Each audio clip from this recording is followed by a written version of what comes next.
இயேசு கிறிஸ்துவில் பிரியமான சகோதர சகோதரிகளே, வில்லியனூர் லூர்து அன்னையின் அன்பு பக்தர்களே, ஒவ்வொரு கத்தோலிக்க கிறிஸ்தவனும் கிறிஸ்தவளும் இறை வாக்கினராக வாழ அழைக்கப்படுகிறார்கள். இறை வாக்கினர்கள் என்பவர்கள் யார் என்று பார்க்கிற பொழுது, இறைவனின் செய்தியை மனிதர்களுக்கு கொண்டு வந்து சேர்ப்பவர்களே இறை வாக்கினர்களாக இருக்கிறார்கள்.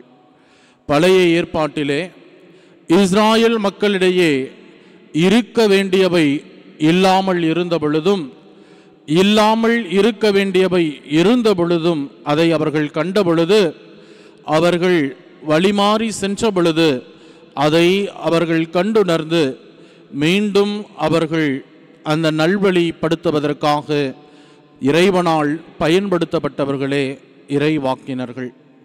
அந்த நிலையிலேதான் இன்றைய நாளினுடைய முதல் வாசகமானது இறை வாக்கினர் எசாயா நூலிலிருந்து நாம் வாசிக்க கேட்டோம். இறை வாக்கினர் எசாயா வாழ்ந்த காலத்திலே அந்த சமூகத்திலே இரண்டு விதமான தீமைகள் நிறைந்து காணப்படுகிறது. ஒன்று அநீதி, இரண்டாவது பிற தெய்வ வழிபாடு. முதலாவது அநீதி என்கிற பொழுது, 1 அரசர்கள் புத்தகம் 21ஆம் அதிகாரத்திலே நாம் வாசிக்கிறதை போல, நாபோத்து என்கிற அரசன் தான் மகிழ்ச்சியாக இருக்க வேண்டும், தன்னுடைய விருப்பம் நிறைவேற வேண்டும் என்பதற்காக எத்தகைய தீச்செயலையும் செய்ய அவன் மனம் முன் வந்தவனாய் இருக்கிறான். அதனால்தான் அவன் அந்த ஆகாபிடத்திலிருந்து அந்த திராட்சை தோட்டமானது அவர் பறித்து கொள்கிறார். இத்தகைய நிலையை கண்ட எலியா இறைவாக்கினர் அடுத்தபடியாக அவர்களிடையே இருந்த அந்த பிற தெய்வ வழிபாட்டையும் பார்க்கிறார்.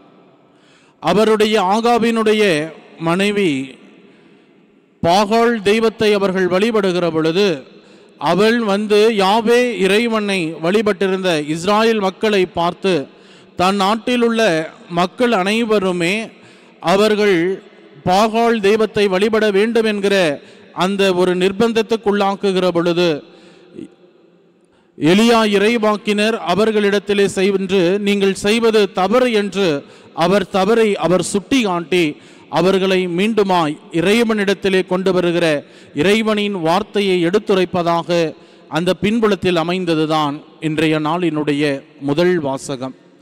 அத்தகைய இறைவாக்கு பணி பழைய ஏற்பாட்டில் மட்டுமல்ல, இன்றைய நாளினுடைய நற்செய்தி வாசகத்திலே நாம் வாசிக்கிற பொழுதும், திருமுழுக்கு யோவானும் தான் வாழ்ந்த சமூகத்திலே மக்களிடையே இருந்த அந்த அநீதிகளை, பிற தெய்வ வழிபாடை எதிர்த்து தன்னுடைய குரல் எழுப்புவதை நாம் காணலாம்.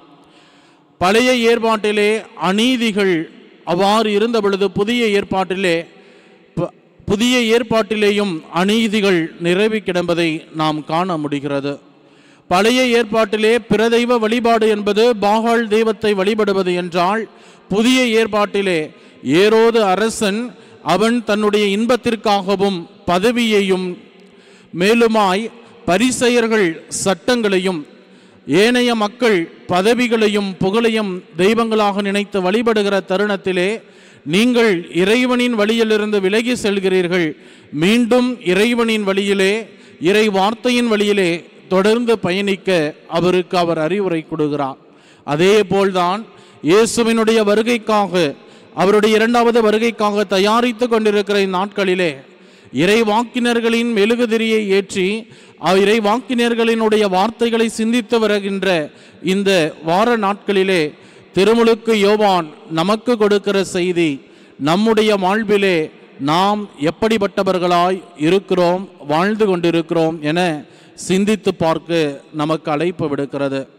நம்முடைய அன்றாட வாழ்விலே நமக்கு முன்பாக நிகழ்கிற அந்த சமூக அநீதிகளை மக்கள் இறைவனிடமிருந்து விலகி செல்கிற பொழுது மீண்டுமாய் இறைவனிடத்திலே கொண்டு வந்து சேர்க்கிற அன்பின் தூதுவர்களாக, இறை வாக்கினர்களாக வாழ நீங்களும் நானும் அழைக்கப்பட்டிருக்கிறோம்.